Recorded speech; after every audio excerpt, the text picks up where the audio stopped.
In 2023, Stuart Everett vanished. One day he was there, cheerful, kind, devoted to his community, and the next gone. No signs of struggle. No goodbyes. Just silence. Over the years, people moved on. Files were closed. Stuart became just another name on a missing persons list. Until one spring morning in 2024, when a human torso wrapped in cellophane was found in an abandoned Cold War bunker outside Manchester. Then came the arms, the legs, and a man on camera dragging heavy bags through the streets. The media called him the heavy Bagman, but no one knew who he was or who he had killed until they looked closer and uncovered a truth so disturbing it would haunt the city forever. This is one of the most heartbreaking stories we've ever told, and we're just getting started. We're a brand new channel, and your support means the world to us. Please take a second to like the video, leave a comment, and subscribe. It helps us grow and bring you more powerful, real-life stories like this one. Thank you for being here. Spring 2024. Manchester.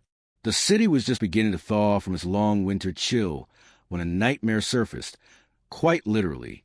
It started with a body part, then another, a torso discovered in an abandoned Cold War bunker. Limbs found near the edge of a silent reservoir. More remains scattered across public parks like pieces of a horrifying puzzle. No name, no motive, no clear suspect. Only one thread connected it all, a grainy surveillance clip, barely distinguishable, showing a lone man dragging heavy shopping bags through Manchester's backstreets. The footage was silent, blurry, but chilling, too casual, too composed, too heavy. Detectives gave him a name, not because they knew who he was, but because they didn't. They called him Heavy Bagman. What no one knew yet was who he had killed, or who he was pretending to be. What followed was one of the most relentless investigations in Greater Manchester's recent history, and what it revealed was far more disturbing than anyone imagined. This wasn't just about a murder. It was about a man who didn't just take a life. He took over a life. Manchester is a city built on contrast, forged in the smoke of the Industrial Revolution, and reborn through football, music, and stubborn pride. Its red brick mills now watch over buzzing nightclubs. Its cobbled alleys hide both history and secrets. Its people, equal parts cynical and hilarious, carry centuries of working-class grit beneath their coats. But beneath the swagger, Manchester has another side, a darker one, a side that clings to forgotten tunnels, decaying buildings, and Cold War bunkers left to rot beneath moss and rust. And it was in one of those bunkers, sealed for decades, that a secret finally surfaced. The place was known as Kersal Bunker, hidden deep in an overgrown part of the city so neglected it didn't even appear on Google Maps. It wasn't the police who found the body. It was an urban explorer, flashlight in hand, camera rolling, who stepped into the dark and found something far worse than rats or mold. A human torso, wrapped tightly in cellophane, lying in the dust like forgotten luggage. To understand how disturbing that find was, you need to know where it happened. Kersal Dale had once been one of Britain's poorest slums, a place where the air reeked of damp wood and coal smoke, where rats ran between trash piles, and where bronchitis was treated with a shrug. You stepped outside and saw alleyways piled so high with garbage, you couldn't see the end of the street. It was the kind of place that held Britain's dying industrial age together, until 1974, when the government finally bulldozed it. They replaced it with grass, silence, oblivion, but they never tore down the bunker. That decaying concrete shell, once designed to survive nuclear war, now harbored a secret darker than anyone imagined. Shortly after the torso was discovered, the Greater Manchester Police issued a statement.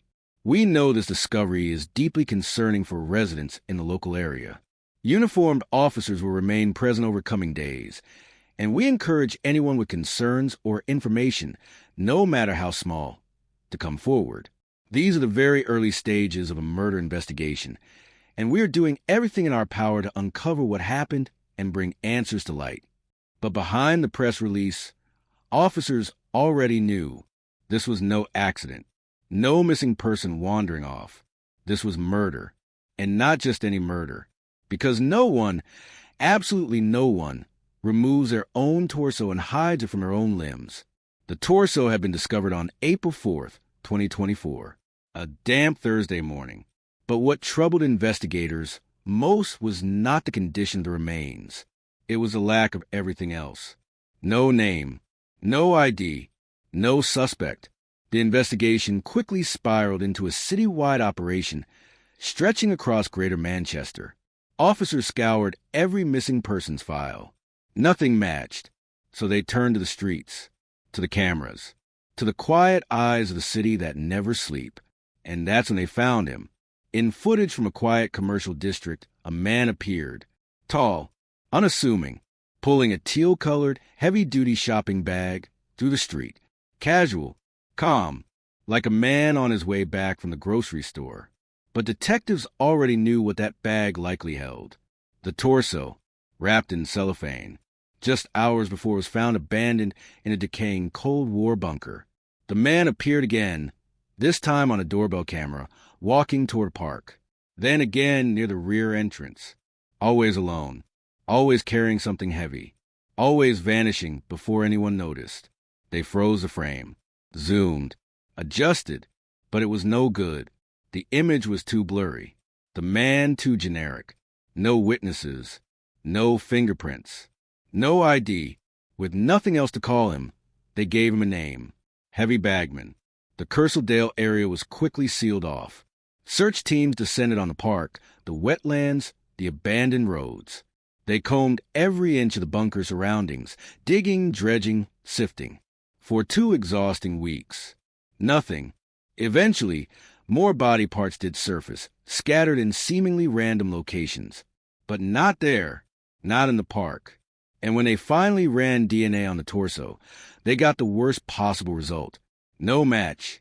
The victim had never been arrested, never processed, never fingerprinted. He had no criminal record. He had never even brushed the system. Whoever he was, he had vanished from this world without a trace. And without a fresh lead, or even a proper name, the case began to stall. Heavy Bagman remained a phantom. The victim, a ghost. The city, haunted. But just as investigators began to lose momentum, the body parts kept coming. And that's when everything changed. Because to understand what truly happened, to grasp the full horror of this case, you first have to understand the man at the center of it, Stuart Everett. He lived quietly in Manchester, but he was at heart a Derby man, born and raised. What most didn't know is that he was once named Roman Jamaki, the son of proud Polish immigrants. At some point in his adult life, he changed his name to feel more connected to the country he called home. It was a small decision, but it would later become the key to one of Britain's most twisted impersonation cases. To those who knew him best, Stuart Everett was simply Benny, not Roman, not Stuart, just Benny, the name he wore most naturally. But don't mistake his name changes for shame. Far from it. Benny's roots ran deep. His parents were Polish war heroes, real ones, survivors, captured during World War II. They had endured 2 brutal years inside a Soviet concentration camp. Starvation, torture, silence. Then one day they escaped. They fled west and began a new life in the UK, raising a family in the shadow of trauma, but with pride, resilience, and unshakable dignity. It was in that household, among siblings and the echoes of history, that Benny learned something simple but rare, the value of community, the sacred weight of loyalty.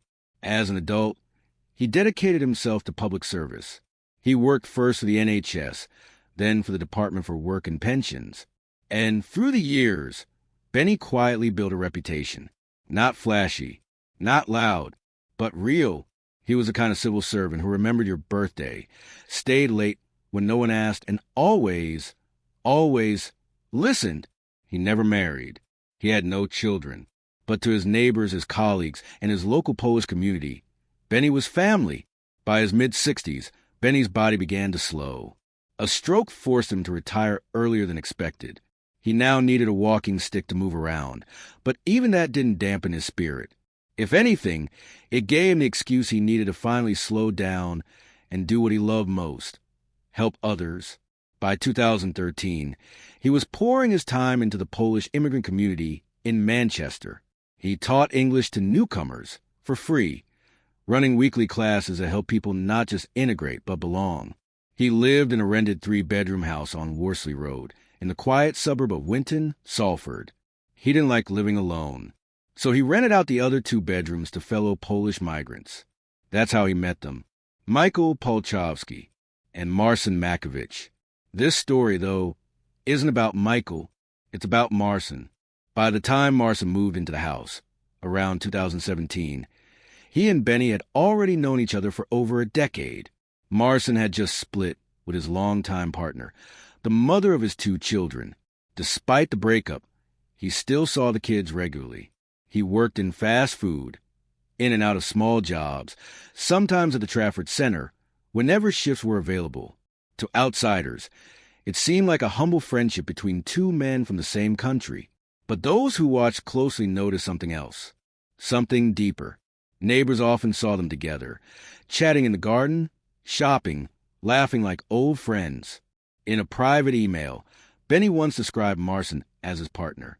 There was a significant age gap, nearly 25 years, but something connected them. Perhaps it was romantic, perhaps not. What mattered was that Benny cared deeply. He treated Marcin with kindness, gave him stability, offered guidance. He wasn't just a roommate. He was a mentor, a confidant, a brother, maybe more. But there was another side to Marcin, a darker one Benny never fully saw, or maybe refused to see, because behind a quiet charm, Marcin harbored something festering. By 2023, he had dug himself into a financial grave. He took out loans, dozens of them, and racked up over £60,000 in debt. Every pound he borrowed, he spent just as quickly. Luxury clothes, gadgets, gambling. It was as if money burned in his hands. Then came the credit cards. Maxed out, over £14,000. He wasn't working. He wasn't trying. By November 2023, he had quit altogether. No job, no direction, no plan. Just a man drifting around the house, eating food that wasn't his, using heat he didn't pay for, living off the patience of the man who had given him everything. And somewhere in that silence, a new thought formed. Why claw his way out of debt when he could just become someone else? Why start over when he could simply take the life of the man who loved him most? In his twisted logic, the answer became simple. He wouldn't just kill Benny. He would replace him, take his money, his phone, his pension, his life. And so, in the stillness of that ordinary house on Worsley Road, Marcin made a decision that would stain its walls forever. He would murder Stuart Everett in cold blood, and then live as him. Marcin didn't just kill Stuart Everett. He became him. A parasite in every sense of the word. And on March 27th, 2024, that parasite came to life. That night, Stuart had done what he often did, slipped into his pajamas, settled into the worn comfort of his bedroom sofa, and turned on the football match. He was relaxed, distracted, vulnerable, and behind him, Marcin stood, silent and ready. In his hand, a hammer. He moved slowly. No hesitation. No warning. Then he struck. Once. Twice. A third time. And again. Each blow cracked deeper into Stuart's skull, until the bone gave way. The scene left behind painted a horrific picture, one that only forensics could fully decode. Stuart hadn't died immediately. He had gasped, fought for breath. Blood had pooled in his lungs, a silent confirmation that he was still alive, if only for moments after the attack. Then silence, but the horror wasn't over. Not even close. On the bedroom floor, with Stuart's lifeless body still warm, Marcin fetched a knife and a hacksaw. Methodically, almost coldly, he began cutting, piece by piece, limb by limb. He wasn't in a rush. He was preparing his packages. Some parts he wrapped tightly in cling film. Others he shoved into thick black bin bags. Each one labeled by weight and convenience, not humanity. Over the following days, Marcin began the unthinkable. He transported Stuart's remains across the city, bit by bit, 11 times. Each time he packed a bag, sometimes a suitcase, sometimes just a shopping bag, and walked out of the house calm and composed. Hundreds of people passed him. Not one of them knew that Stuart Everett was riding at their side. He chose his dumping grounds carefully. Secluded parks, forgotten green spaces, a Cold War bunker, the quiet, still waters of Blackleach Reservoir, where eventually he would discard the hacksaw too. But then came a problem. Easter weekend. The streets swelled with families, walkers, curious eyes. Too risky. So Marson paused operation and did something even more disturbing. He froze what was left of Stuart. He placed his remains inside the freezer home, as if they were leftovers. And when even that wasn't enough, he went a step further. He removed Stuart's face from his skull in a twisted attempt to erase his identity forever. But even then he wasn't done, because Marson didn't just want Stuart dead. He wanted everything. He began the second part of his plan, becoming Stuart Everett. First, he told the landlord and their other roommate, Michael, that Stuart had returned to Derby and wouldn't be coming back. No one questioned it. Then he took Stuart's phone. He already knew the password. With chilling precision, he texted Stuart's family, pretending to be him, said he had moved out, said he was too unwell to take calls. No one heard his voice, but they saw his words. That was enough. Next, Marson emptied Stuart's bank accounts. Every penny, every savings. Gone. He even imitated Stuart's speech patterns, slurring his voice on phone calls. Playing the part of stroke survivor. He called service providers, managed bills, hired a skip company with Stuart's money to throw away his belongings. Then he went after the pension. Line by line, Marson erased Stuart Everett's presence from the world, while walking around inside his life. Of course, Stuart's family eventually grew suspicious. They hadn't seen him in weeks. No phone calls, no video chats, no pictures of his supposed new home. Just a string of awkward text messages that didn't sound quite like him. Sensing the pressure, Marson got creative. He visited an open house, a rental property open for viewing, and recorded a short video as if it were Stuart's new place. He sent it to Stuart's relatives, passing it off as his home now. Calm, polished, deceptive. He even mailed birthday cards to Stuart's nieces and nephews, signing them in Stuart's handwriting. To the untrained eye, it looked like Stuart was alive, just distant. But behind the scenes, Marson was draining him dry. He made regular stops at ATMs, withdrawing cash from Stuart's accounts. Then he'd stroll to a local KFC and spend the stolen money on fast food, fried chicken bought with blood. Meanwhile, back at the house, Marson went to work cleaning up the aftermath. The skip he'd hired with Stuart's money became the graveyard of every trace. Furniture, clothes, electronics, gone. He dumped a hammer and a hacksaw in Blackleach Reservoir.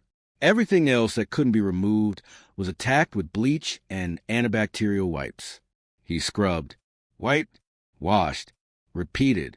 Then he spun new lies.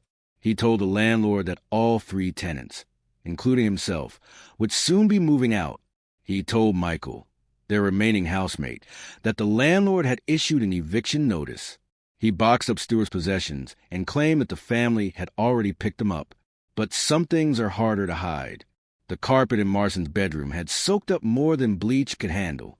There were blood stains deep in the fibers, stubborn, dark, undeniable. So Marson cut out the damaged patch entirely.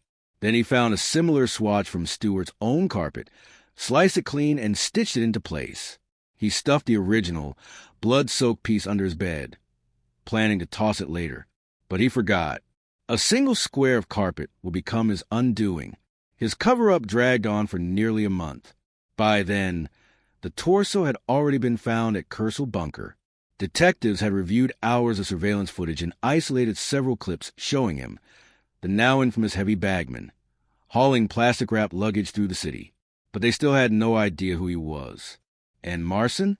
He was already planning his next escape. He started searching online for rental properties in Alicante, Spain. He was ready to disappear, to leave the country, his crime, and even his own children behind.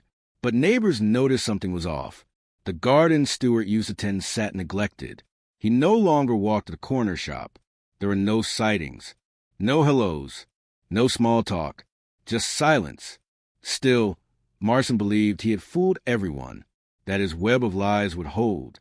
But on April 25th, 2024, it all unraveled. It happened by chance.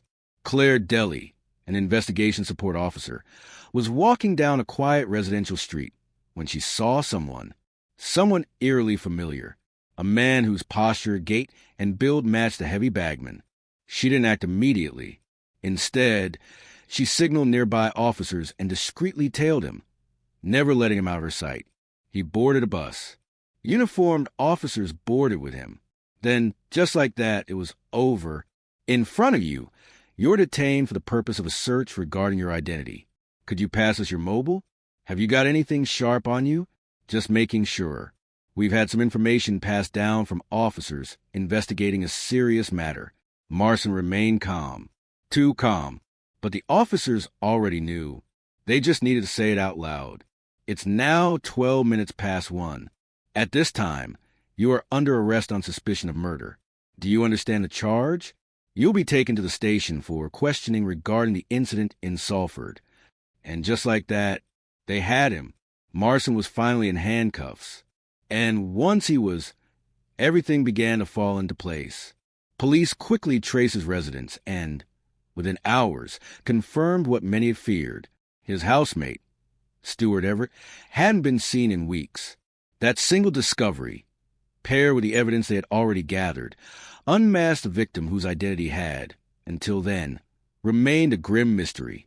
It was, quite frankly, a miracle that Officer Claire Deli spotted Marson when she did. Had she passed that street just 5 minutes later, it might have been too late, because that very day, Marson had planned to move out. He was on the verge of disappearing, with flight plans, rental searches in Alicante, Spain, and no intention of returning. And had he vanished, he might never have been caught.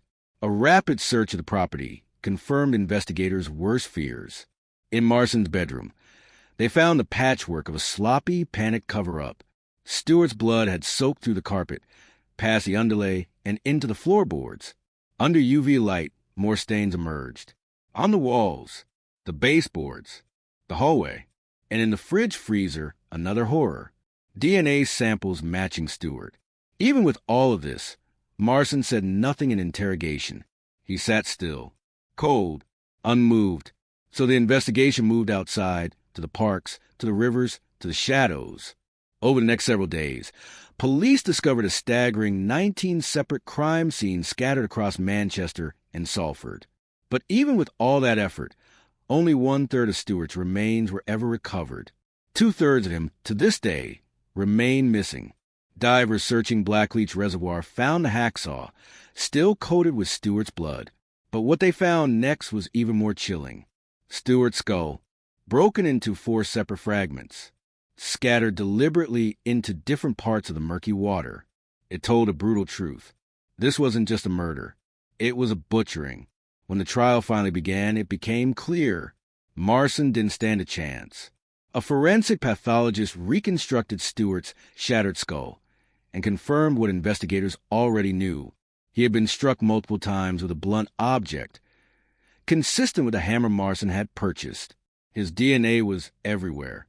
On the murder weapon, on the bags, on the saw, on the sofa, and on dozens of other pieces of evidence.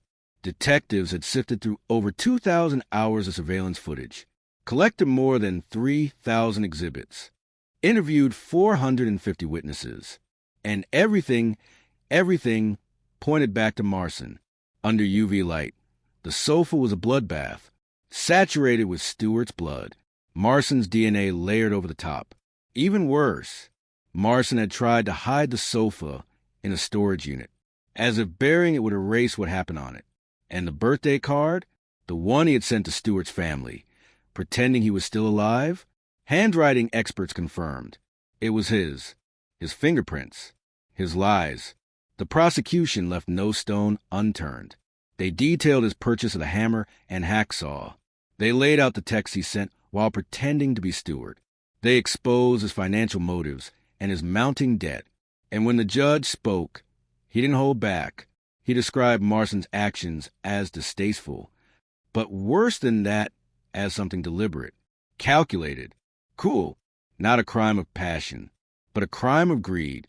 Marson, to the very end, denied everything. He insisted it was all a misunderstanding, that he had nothing to do with Stuart's death. But the jury saw through him. In March 2025, after a 3-week trial, they found him guilty of murder. His motive? Simple. He was drowning in debt, and he believed the only way out was to kill the one man who had shown him kindness. Marson was sentenced to life in prison, with a minimum of 34 years behind bars. The earliest he could possibly be free, 2080. By then, he'll be 76 years old. This is more than a crime story. It's a tragedy. The story of a man who gave, quietly, consistently, to everyone around him, only to be betrayed by the one person he trusted most. Stuart Everett wasn't in perfect health when he died, but he had never lost a spark. He remained cheerful, kind, and full of life. He was known for his jolly nature, his warm presence, his gentle soul. To his friends, he was the man who made everyone feel welcome, the one who always listened, the one who never raised his voice, but always raised others. One friend put it simply: he was the kind of man everyone got along with, easy to talk to, and always ready with a smile. He stayed close to his family until the very end. In a statement released months after his death, Stuart's loved ones wrote, "Even though it's been nearly a year, we are still haunted by Benny's death. And now, knowing the extent of betrayal, it's even more painful. It's hard to put into words what he meant to us, or how much we'll miss him." Stuart wasn't just a kind man. He was also a historian, a collector of family memories. He held on to generations of birth certificates, letters, wedding photos, moments that can never be replaced. And Marson, in one careless act, threw it all away. Decades of legacy, gone, tossed into a skip like garbage. He didn't just murder Stuart. He erased him. And while the legal system has done its part, while Marson will spend the rest of his life behind bars, justice can only reach so far, because to this day, 2/3 of Stuart's body remain missing, lost, hidden, discarded like he didn't matter. Marson refuses to talk. He remains cold, silent, and uncooperative. Perhaps one day, time will break through the walls of that monster silence.